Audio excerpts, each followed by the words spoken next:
Halo teman-teman, kita balik lagi. Sekarang kita bahas terminologi ini ya, recomposition. Nah, ini recomposition. Oke, apa itu recomposition? Ya, recomposition itu adalah sebuah kata kerja, ya, kata kerja proses ya, proses atau kata kerja. Ya, proses apa? Proses yang terjadi ketika pemanggilan ulang fungsi composable. Ya, pemanggilan ulang fungsi yang ini, ya, yang composable, untuk apa? Untuk pembaruan nilai, ya, pembaruan nilai. Jadi state-nya, ya, lupa. Ini depend terhadap state, gitu. Jadi ketika ada state baru, maka nilainya kan harus harus berubah ya. Di UI itu nilainya harus berubah. Maka si kompos ini sudah otomatis melakukan pemanggilan ulang. Ya, ini yang disebut dengan recomposition. Jadi dia tergantung terhadap state. Kalau state-nya diem, ya dia diem aja. Kayak misalnya di sini nih. Nah, ini kan kita nggak punya state ya untuk yang ini. Kalau kita kasih state, misalnya file kiat coding sama dengan kiat coding. Di sini teksnya ini ada kita kasih di kiat coding. Nah, ini diam aja dia sebenarnya nggak ada rekomposisi karena si kiat coding ini dia teks ini nggak berubah sama sekali gitu ya. eh dan ini ada ininya, ada ininya ya, ada beberapa terminologi turunannya kayak misalnya ada yang namanya remember, lalu ada yang namanya deriv state of, deriv gimana tulisannya ya? Deriv state. Nah, kita bahas dua dulu ini aja ya, atau kita bahas yang remember dulu ya. Nah, remember ini dia digunakan ya, digunakan untuk menghindari inisiasi ulang terhadap sebuah dependensi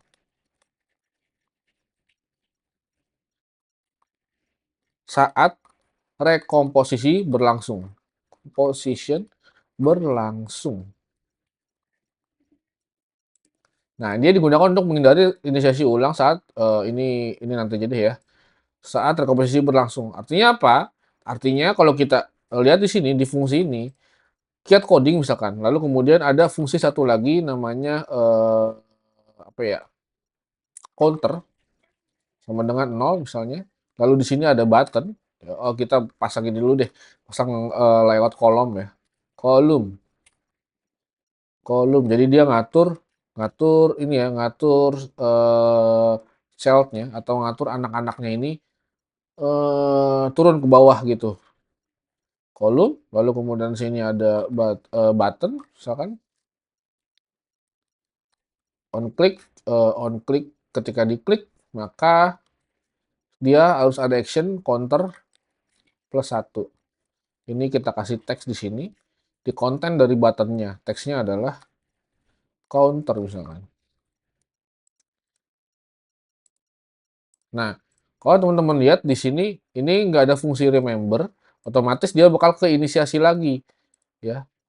Otomatis dia bakal keinisiasi lagi ketika recomposition berlangsung. Nah, misalnya ada yang namanya apa ya? Gitu deh. Kita run dulu deh. Kita run dulu. Ketika dipencet dia bakalan ada sesuatu atau enggak ya ketika dipencet counternya. Salah. Ini counter sama dengan plus 1.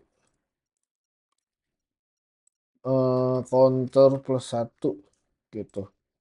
atau counter plus sama dengan ya. Jadi kita nambahin satu ya, value di counternya. Oh ini nggak kelihatan, kita kasih spacer dulu di sini di paling atas, spacer ya. Lalu kita kasih modifier sederhana, modifier tingginya berapa? Tingginya misalkan 100, 100 apa? 100 dp. Ini perlu diimport dp-nya. Nah, gitu. Coba kita run ulang.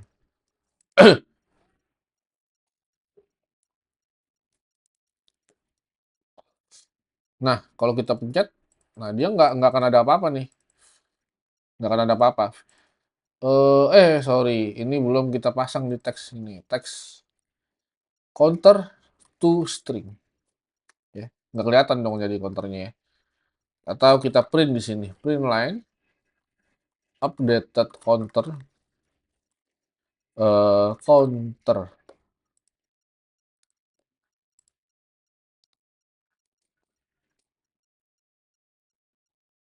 0.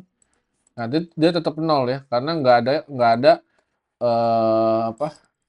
Nggak nge-trigger sebuah rekomposisi ya.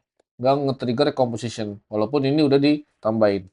Nah, kalau kita kasih remember sama dengan remember, lalu remember 0 misalkan,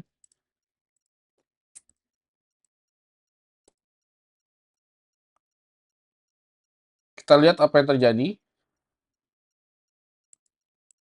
Sama ya, nggak ada yang terjadi. Karena apa? Karena dia cuma ingetin aja. Inget nih variabelnya nih 0. Oke, pas diklik counter, text counter, ya udah dia bakal inget ini nih, counter per 1 ya. Dia bakal inget-inget aja terus. Kalau misal kita ganti jadi kita pasang sebagai mutable state of ya, jadi kita pasang dia sebagai state ya. eh Ini merah value var, oh ini kasih by, kasih getter, get value, karena dia posisinya sebagai state. Nah ini set value pertama, lalu ada di sini nih get value, text counter ini get value, kalau ini set value ya. Coba kita tes lagi.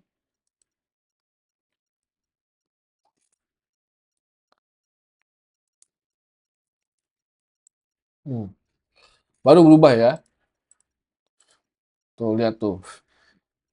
Update counternya ini ke jalan terus ya, update counternya jalan terus. Nah ini yang dinamakan rekomposisi ya. Dia rekomposisi ketika state-nya berubah, lalu dia ngelakuin rekomposisi ketika state-nya berubah gitu ya.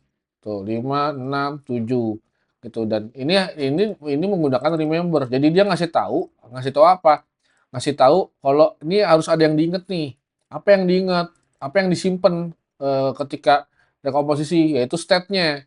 Nah, state-nya ini berarti dia harus disimpan, ya kan? Disimpan ketika rekomposisi. Tapi state-nya ini bakalan berubah juga, ya. Nah, perubahan ini perubahan dari state ini yang akan apa namanya?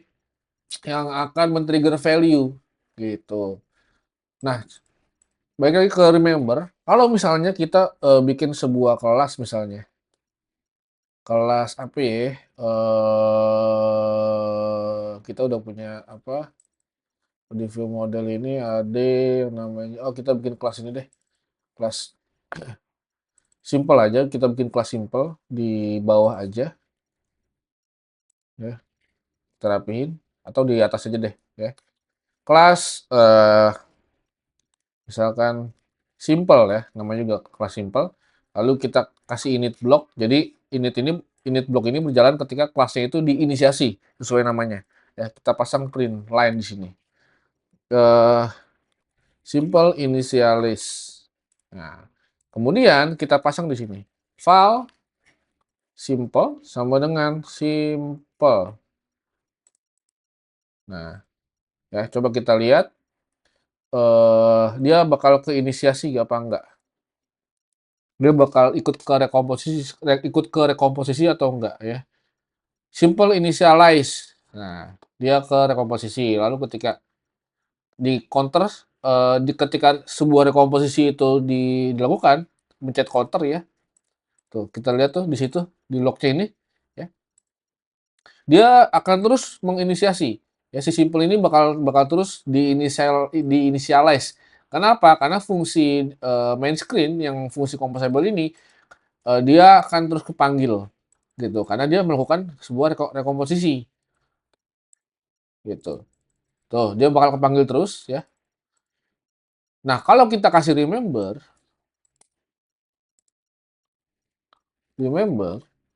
ya, kita lihat. Kita run lagi.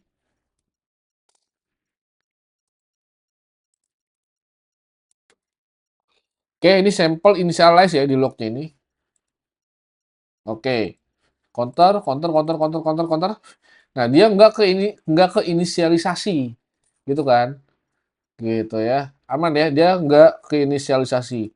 Nah, bagaimana kalau misalkan si counter si simple ini, kelas simple ini dia punya dependensi terhadap counter. Oke, kita tes ya.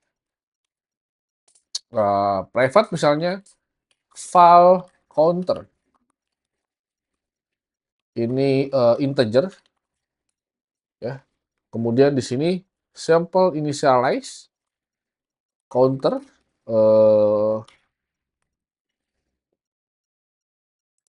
oke, jadi dia butuh butuh variabel si counter. Ini berarti kita taruh di bawahnya counter. Ini kita taruh counter. Ya, kita cek di sini nanti yang ini bakal ikut ke rekomposisi apa enggak ya.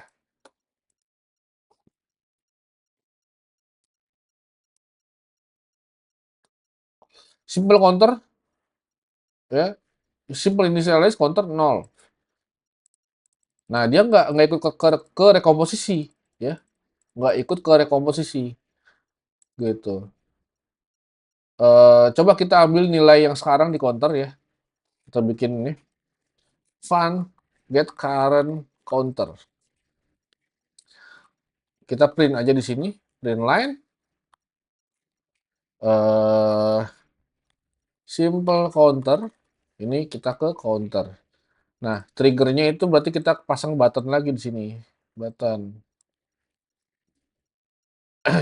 text check counter in simple. Ya, berarti di sini on click. Ini kita tinggal panggil aja. Simple get current counter. Nanti dia bakal ngeprint gitu ya. Kayak sekarang kita cek nilainya apakah sama dengan yang di counter yang pakai ini, yang state counternya.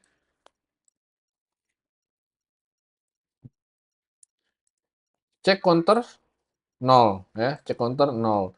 Counter, counter, counter, counter, counter sampai 11 misalnya, dia kan belum ke rekomposisi ya. Si simpelnya ini belum ikut ke rekomposisi. Berarti ini kita tes. Nah, kita cek di counter masih 0 dia. Gitu ya, dia masih 0. Nah, itu fungsi dari si remember ya, digunakan untuk menghindari inisiasi ulang terhadap sebuah dependensi saat rekomposisi berlangsung gitu. Terus gimana caranya biar si counter ini ngikut ke update tanpa menginisiasi tanpa melakukan inisiasi ulang gitu ya, atau kita paksa dia untuk melakukan apa ya, inisiasi ulang ketika counternya itu berubah ya. Misalkan gini, nah ini pakainya pakai ini berarti remembers, dia pakainya ada yang namanya dari state of. Tuh ya, dari state of masuk ke materi ini ya, materi dari state of. Dari state of berarti dia ini depend terhadap apa? Terhadap simple dot counter ya. Ini di sini get counter, oh ini sini by berarti ya. Karena dia sifatnya state. Get counter. Kita lihat nanti dia bakal ngeinisiasi terus atau enggak ya. Ekspektasinya adalah dia bakal ngeinisiasi terus karena dia depend terhadap si counter ini. Walaupun udah di remember. Coba kita cek.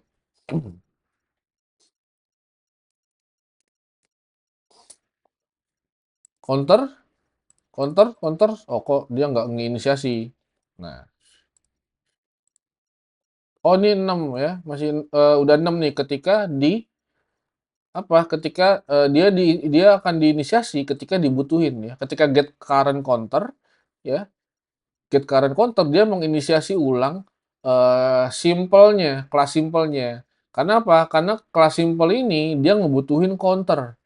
Ya. Nah, counter ini, dia kan berubah ya, nilainya berubah. Jadi ketika kita menggunakan dari state of ya, ketika kita menggunakan dari state of, si simple ini bakal, melakukan, inisiasi ulang tergantung atau dia depend terhadap state yang mana. Karena ini depend terhadap counter ya, maka dia akan melakukan inisiasi ulang ya, melakukan inisiasi ulang ketika si counter yang ada di dalam simpel ini dipanggil, yaitu get current counter. Ya, ini kan dipanggil nih get current counternya nih, atau fungsi dari simpelnya ini dipanggil, ya, fungsi dari simpel ini dipanggil get current counter, maka dia akan melakukan inisiasi ulang gitu. Karena si counternya udah berubah seperti itu. Berarti di sini definisinya adalah men-trigger men-trigger perubahan sebuah instance atau objek yang remember, ketika perubahan sebuah instance yang remember, namun punya dependensi terhadap state gitu ya, dari state of gitu. Oke, kurang lebih kayak gitu dulu ya, kita udah ngomongin rekomposisi. Lalu kalau kita udah ngomongin rekomposisi, ya kita, mau nggak mau bahas dari state. Kalau udah bahas dari state, mau nggak mau kita harus bahas state. Ya, karena kita udah bahas remember sama dari state, jadi kita bahas state. State, ya, state. Oke. Oke, di video berikutnya ya.